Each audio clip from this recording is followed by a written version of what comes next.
Welcome, everybody, to the Wonder Boldly podcast. I'm Christine Santos, bringing to you all of the action steps and knowledge I've learned on my journey to becoming an online business owner, quit my corporate job, and now live the life that I desire on my own terms.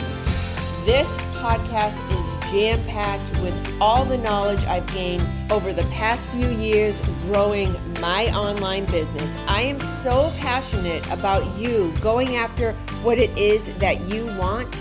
I want to encourage and motivate you to know that you too can live the life that you desire. Thank you so much for listening. Let's go. Hello and welcome to another episode of Wonder Boldly. Today I have with me Lori Gouhin, who we met recently, and I always forget how I meet all these amazing people, but that's okay. Now they are part of my life and journey, and I am so grateful for that.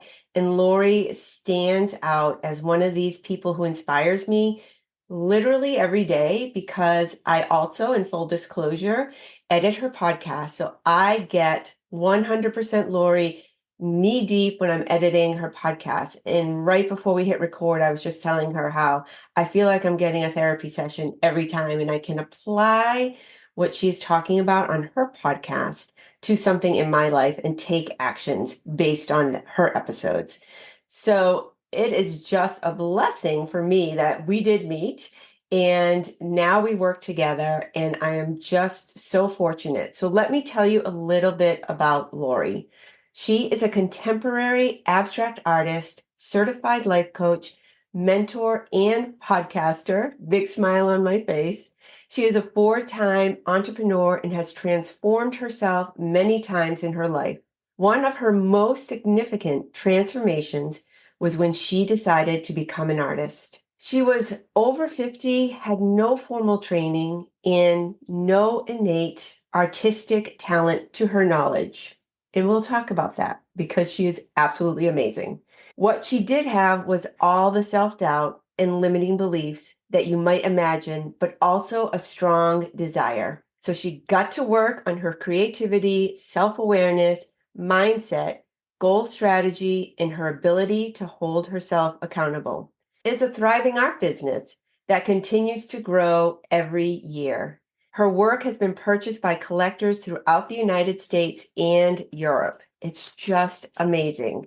We'll share a link in the show notes to all her socials and her site, and you have to check out her artwork. I'm looking at her right now, and behind her is all her amazing artwork. She believes that we all have a unique version of our best self and that we owe it to the world to make sure that person emerges. Her art reflects intuition and she feels as she strives to create the best version of herself. A leader for sure, and you watch Lori and she is creating the best version of herself. She created her signature coaching program, The Artwork of You, to help others tap into their creativity, to achieve their goals so that they can become the masterpiece they are meant to be. Through self-awareness, mindset, goal strategy, and accountability, you can change the trajectory of your life. She recently launched her podcast, The Artwork of You, to help others and encourage them to realize that in the gallery of life, you are not just a spectator, you are the art. Beautiful. Lori, you are amazing. You are amazing. Oh, Everybody, please meet and join with me in welcoming Lori Gouhin. thank you, Christine. Of course. I really want to start with the art. So in that, we were saying how you didn't feel like you had an innate artistic ability. So can you tell us why you started to create art and how that has evolved to where you are now with these beautiful pieces of art that you've created and you're selling this artwork? Yeah, I always felt that I was creative. I did a lot of creative things. But as far as being an artist, I had one art class in high school. That was it. And I was not the standout artist by any means. And I was not in the art shows or anything like that. But I just always had a desire to be creative in my life, and drawing and coloring and even dabbling in painting when I was younger. But the self-doubt and stuff like that just gets in the way. And when I had children, I think it was just always there in the background, probably on some kind of a subconscious level, because I would buy them canvases and paint, and I would have them paint, and I would hang their art. And then as they got older and when we moved, they were like, they're in high school now, Mom, we don't need to hang up these paintings again. So I started dabbling a little bit because as I said, I was turning 50 and I was homeschooling my kids, but I was looking for something a little bit more for me because they were getting older. And so I started a blog at first. And because this is how insecure I was. I started a blog, I think it was called Curating or Cultivating Creativity or something like that, where I would look at other artists in different genres. And I would show their photos and write blog posts about them. And I just started thinking I could do this, right? Why not? So I started just dabbling. And the more I did it, the more it felt really true to who I was. And I just kept practicing and eventually buying better materials and putting things out on Facebook here and there. And then if people would come over to the home, I wasn't hanging it necessarily on the walls, maybe one or two, but they'd see it laying around. And I started getting some positive feedback. So I just decided to keep going, and the rest is history, as they say. So you talked a little bit about self-confidence there. That's how something you said resonated with me, and we can all relate to that. And so when did you and how did you, for our listeners, decide to, you know what? I'm going to sell my artwork. People started asking me, is it for sale? And I, of course, said, oh, no, it's not for sale, because it was like, oh, my goodness. First of all, I didn't know what to price it for. And second of all, I was always afraid that if I did sell it and I mailed it to you, and then you'd look at it and be like, what the heck is this? This isn't worth anything, right? So all the limiting beliefs. But people continued to ask. And I had to eventually confront myself and my own fears and say, listen, Lori, if you say you're an artist or you want to be an artist, why aren't you selling your work?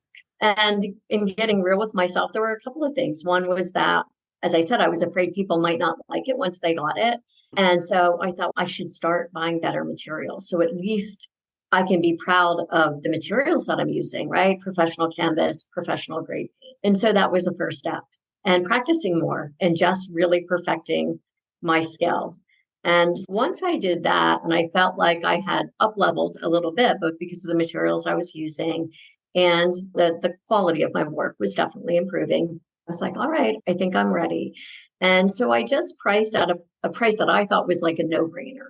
People would see the value when they got it, and I would feel confident and good about it. I wouldn't feel like I was underselling, but I felt like it was a fair price and a no-brainer price for the buyer. But then I still was like, oh, hesitant, right? So then, okay, what is it? There's still something else there. So I thought professional artists have a website. And so I created a website. That way, if somebody asked, I could point them there. Here's my website. The pricing's on there. I believe in transparency. I know a lot of artists don't put their pricing on their website. They like to be contacted. That's not me. I like to know the price of things. So even with my coaching, I put the pricing on my website. So anyway, that was that. And it took 6 months before I sold my first painting, but I just posted every day on social media consistently. I started calling myself an artist when I met new people. They asked what I did. I was just like, I'm an artist. And so they just believed it. They didn't know otherwise. And then eventually I started to really believe it too. And it all worked out. Do you remember the first piece you sold? Yes, of course. I do. Yeah. And is it local? Do you get to see it, or is it not local? No, it lives in Pennsylvania. Yeah, that is amazing. And so fold in for us the life coaching aspect. I know that I'm going to say it came first, but you tell us, but how did you decide to put that all together? Yeah, the life coaching did come first, in that I've been certified for well over a decade. But again, limiting beliefs, even though I just learned how to coach people, and coaching comes naturally. People have been calling me Dear Abby since I was a little kid in elementary school. But once I put it out there and offered a couple of pro bono sessions, they said, no, thank you. And so I, just like that, so easily I quit. I was just like, okay, this isn't right for me. I convinced myself it wasn't the right time. Again, I had young kids at the time. I was homeschooling, maybe some other time. So I just put it off, and I still continued to coach people in essence, right? Not as a business, but people would come to me for a lot of things because I do have a lot of experience in life and in business. You said in the bio, I've been an entrepreneur basically my whole adult life in one form or another. So anyway, I then took on the artist thing, and I was just like, I really focused on being an artist and coaching myself how to get through that process, as I mentioned earlier. And I still just had that desire to help others. But I was stuck in that, how can I tie it together? Because I've been for the last 5 years presenting myself as an artist. Now, do I say, oh, by the way, I'm also a coach? It just didn't seem connected, at least in my mind. But really, in essence, I was the only one who was confused. Nobody else was. They're like, of course you're a coach. So yeah, over the last few years, I just was really working on how to tie that together and present it on my social media that I actually do both. And that's when I came up with the artwork of you, because really just encouraging people to show up in their lives like the masterpiece they are. And I thought this is a good way to tie it together, because I didn't necessarily want to coach artists. I can around the business, but I didn't want to coach artists on their skill. And I thought that if I came out saying I'm also a coach, the natural perception would be, oh, she coaches artists and how to be better artists technically and all the things that go along with that. And that's really not my specialty. And so what is your specialty in regards to coaching? I work with people on goal strategy and mindset. So really the mindset people think they need the how and they need the strategy. And a lot of times they do. But what they are missing is that they really need the mindset stuff first, because a lot of the times, whatever their goals happen to be, don't even really align with what they want. They're choosing goals based on their limiting beliefs that they're not even aware of, or they're choosing goals that are not in alignment with their values. They might be aligned with what certain expectations are for them. And so when we do the mindset work first, which we really tap into their creativity to be able to do that, because a lot of times we have blinders on. We think there's no other way but this way, or we're just stuck in the unknown. We don't know what we don't know. So we can tap into creativity to work through the mindset stuff and really create some self-awareness as to what's holding us back. Then we can work on, okay, what are our strengths? What are our weaknesses? How can we play to our strengths to develop a strategy that's believable to us? Because I can give you all the how-to in the world, but if it's not believable to you, or if it's not something that you're comfortable doing, it's never going to happen. And then the last part of that is accountability, right? I work well with accountability. And what I want to help people with, in essence, is also to help them hold themselves accountable so that they're not going to need me the whole time. Because really, you can make huge strides in your life when you hold yourself accountable to doing the things that you say you're going to do. And it's such a confidence boost when you do that. Every time you keep the commitments that you make to yourself, your confidence increases exponentially, from my experience and my opinion. So I'm going to share a story based on one of your podcast episodes, and we definitely will put them in the show notes. So one of your podcast episodes, and you're going to correct me on the phrase, but tell us the phrase. I'll let you do it because I'm going to mess it up. Tell us the phrase, the alligator phrase. Yes. What if I turn into an alligator? Okay. So what if I turn into an alligator? I love it. So really quick, it's not about me, but I'm afraid of elevators. Just am. So, and have figured that out throughout my life, how to avoid elevators. We have a fear, we figure out a way. Oh, I have to go to the bathroom. You go ahead, and then you go find the stairs, right? You find your way. And so I've been doing that for decades. And I really want to get over it. I really have tried over the years too. Anyways, so I edited your podcast episode where you talk about that. What if I turn into an alligator? Yep. Yeah. And so I have many times have to go in an elevator. And that day I was going to have to go in an elevator. And I'm like, what if I turn into an alligator? Am I really? So my fear is, just to be clear, that I'm going to get stuck. I'm claustrophobic. So that we'll get stuck. So my fear is, what if I turn into an alligator? What if it gets stuck? And it could happen, but is it really going to happen? And then, so what? I'm like, I'll lay down and take a nap. That would be wonderful, to take a nap in the middle of the day, right? So yeah. So I said, what if I turn into an alligator? And I got in the elevator. Good for you. That's amazing. Yes. Thank you for sharing that with me. Yeah. Yeah. So thank you. So am I over it? No.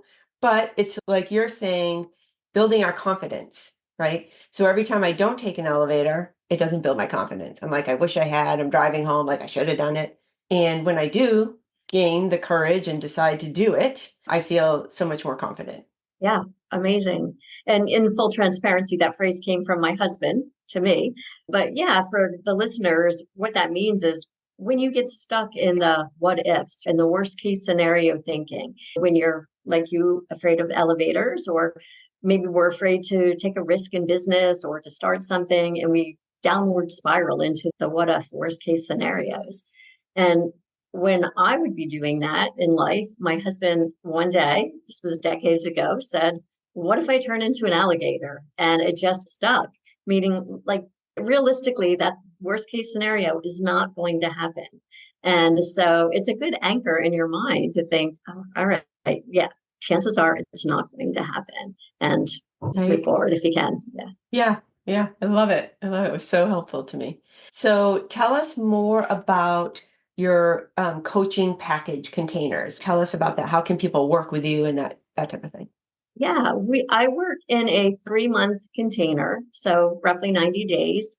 And we meet like this via Zoom once a week, support in between via text. And we take that 3 months to really like figure out what is the overall goal that's going to make that they're looking to achieve, whether it's something that's going to make the biggest impact in their life right now or over the long term. And we look at that overall goal. And we decide, or they decide, is that still the goal that they're sometimes, they, as I said earlier, they come with something that then it maybe not be the one that they want. But anyway, sometimes that overall goal can seem overwhelming, right? And it's all of a sudden you get stuck in confusion and overwhelm. It's too big. I don't know how to do it. So we first start with the mindset stuff, and then we just take that goal and we break it down. It's very 60 days, 30 days, weekly, and daily. What are we going to do to achieve that goal? And often the goal is more of a target. And I teach my clients really the difference between a target and a goal, because a target is something you're aiming for, right? I want to make X amount of dollars in my business. So that would be a target. I want to run a marathon. That would be a goal because it's something you do or you don't do that you have control over. The target you don't necessarily have. So let's go for something like that, an ambiguous, like I want to make 6 figures in my business, say. So that's the target. What you have to do then is break that down incrementally to the goals, the daily goals, the weekly goals, and the monthly goals that you can do, that you can check off the list that are going to give you the best chances possible to achieve that target. And in the same, it would work if it was a goal, say running a marathon. Then what are we going to do monthly? What are our targets and what are our goals, daily, weekly, and monthly? And I hold them accountable to that. And again, we make the plan together so that it's believable to them and achievable to them, that they're actually going to do the things. Mm-hmm. And that's really, in essence, how the whole process works. And it's very successful because, again, it's believable. And then each week when we meet, if they didn't work on something or they didn't check some things off the list, we talk about why and what is the hesitation, because sometimes there's still limiting beliefs that come up every time we choose a new goal. We talk about those hesitations and how we can work around that. If there are specific reasons, like, for example, when I was with the artist and I was like, I need a website. So we figure out what those hesitations are and can we fix that? And even with my podcast, right, it's over a decade in the making. But once I decided, okay, I know what's holding me back, I'm going to take care of those things within 30 days. And one of that was the how-to of editing. And so I thank you for that, right? So once I decided and I met with you, I was like, yeah, I want to launch it like within 30 days. You're, oh, okay. Yeah. And because that I was down to the last thing that was holding me back, which was the how-to of the editing. And fortunately, I had you to take care of that for me. Thank you. I'm so glad. So you hit on it there. A question as I was listening to you was coming to me, and I'm going to ask it, even though you hit on it, so we can put it into a container so people can hear it and maybe it will resonate with them. So my question is, what do you find, generally speaking, everybody is different, and we all know that, but generally speaking, what do you find as a common limiting belief or a common challenge that people have when you're working with them? And like you said, sometimes you'll meet and they would not have accomplished something. Yeah, a big one that stands out is fear of not being good enough, right? And that often, in fact, I was making a post about this today, but that fear of not being good enough is often really finely dressed up as perfectionism because perfectionism sounds better, right? So we say, oh, I'm a perfectionist and I'm waiting to get it perfect. But really, you're just afraid of not being good enough. And so we really have to unpack that. And so, what does that mean? What does that look like for you specifically if you're not good enough? And then there's all kinds of other little friendly limiting beliefs that are tied in with that unworthiness, all kinds of stuff.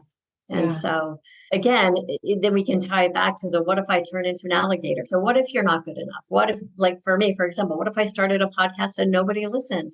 The pain, what they say, the pain of regret is of not Yes. doing something is worse than the pain of failure. Yes. Yeah. One of my favorite quotes is by Shakespeare is our doubts are traitors and make us lose the good we ought might win by fearing to attempt. So it's basically what you're saying. Yeah, exactly. And it's so I have approached things in my life with that mindset of I regret not doing it. And like going back to the elevator example, when I don't take that elevator, every time I regret it. There's not one time that I was like, oh, I'm so glad I didn't. Yeah, yeah, absolutely. So tell us a little bit about your artwork and your balancing the creativity of your artwork and then working with your clients. So more specifically about you and your life. Like how does maybe a day in the life of Lori look like? I'm abstract random by nature. I'm working on that, and that's probably why I paint abstract work. So every day really looks different. The thing with painting is it can take a long time, right? One painting can take a couple of weeks. Mhm. One painting could take a few hours. But what I'm learning is that old saying too, however much time you're going to give yourself is how much time it's going to take. So I've been getting better at putting limits on my paintings, like giving myself a goal. How many paintings am I going to do this month? So it allows me some flexibility within the month. But overall, at the end of the month, say maybe I want to have 3 or 2 new pieces of work completed. That helps me to eliminate taking a whole month to do one painting because if given the chance, I might do that. So overall, I'm working on giving myself, like I teach my clients, goals for the month, and then I break that down. So I know that if it's 2 weeks in and I still don't have one painting done, I need to allot more time to that than other things. And as far as coaching goes, again, the clients can schedule that out. So those are built in. And I work my creative process, my podcast recording, all that stuff works in around the client. So the client stuff comes first because I'm dependent on their schedule. That's commitment.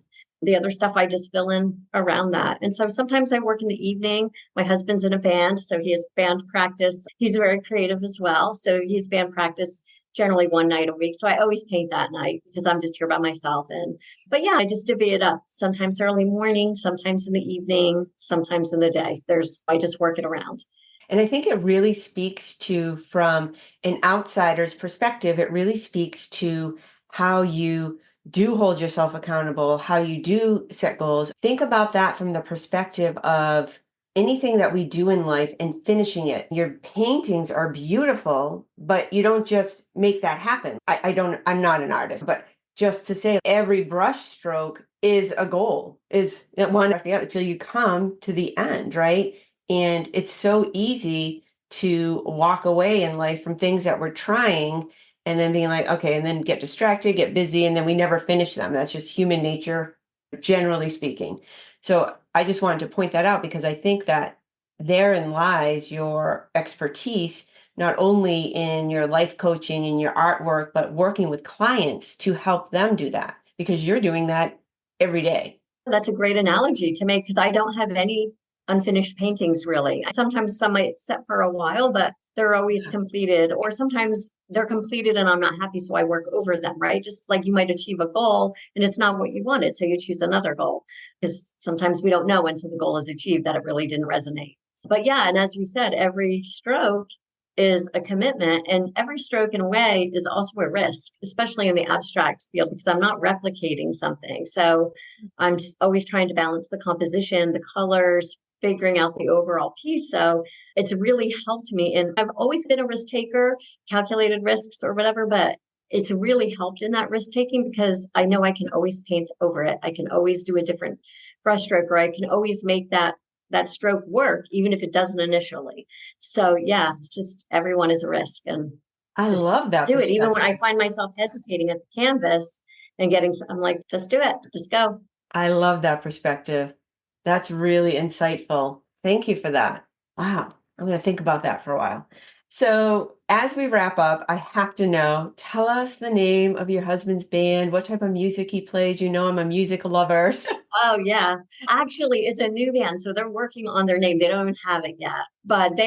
So there's five guys and they play like kind of classic rock, stuff like that. Yeah. Old school. I love it. Yeah. And where will they, like, how does that work? Where will they play out? Their goal is to play out local at some local like bars, restaurants. He was in a previous band and they were together for maybe a year. They would do parties and we would have neighborhood jams at our house, like in the driveway and I love stuff it. like that. So yeah, and he plays the bass and he just started doing that about 2.5 years ago.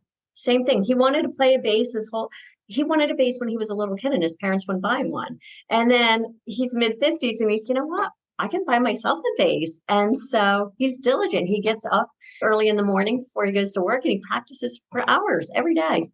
And he's gotten so good. And yeah, now he was in this first band and now he's graduated to a better band. And I'm so proud of him. And that we're both creative at heart and we support each other. It's a wonderful thing. We've been married 31 years. Oh, I love that. Congratulations. That's Yeah. amazing. Yeah.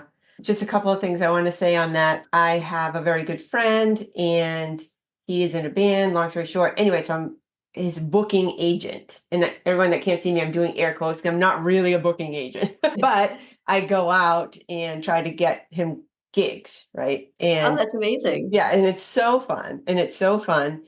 And it's just something about it, besides just loving music, but something about doing that type of work when you're up there and you're playing music and looking out and seeing happy people dancing, talking, having a good time. Wow, what a great feeling, right? Absolutely. Oh my Music God, I soothes get the chills. soul. It's universal language. Yeah, I get chills. So, as we leave today, can you please give our listeners one action step that they can take towards their goals? What is something after they listen to this they can just go and do? I would suggest that they figure out what their values are. There are maybe 5 core values because what I know for sure is if your goals don't align with your values, you're either A, never going to reach them, or B, if you do, they're not going to feel right. And it's not going to be what you were looking for after all. And so there are plenty of free assessments online, and you can just sit down and figure out what your top 5 values are, your core values in life. Or if you are specifically wanting to achieve something in business or whatever, you can do your values for your business. And because sometimes they might differ a little bit. And then really think about what your goals are. Do some journaling and figure out, are they aligned? And if not, look at your values and think, how can I choose goals or a goal that's more closely fits with all of these 3 to 5 core values? And it'll start you on your way. And so that from the get-go, you're going to be pursuing what's in alignment with who you really are and who you want to be. Awesome. I love that.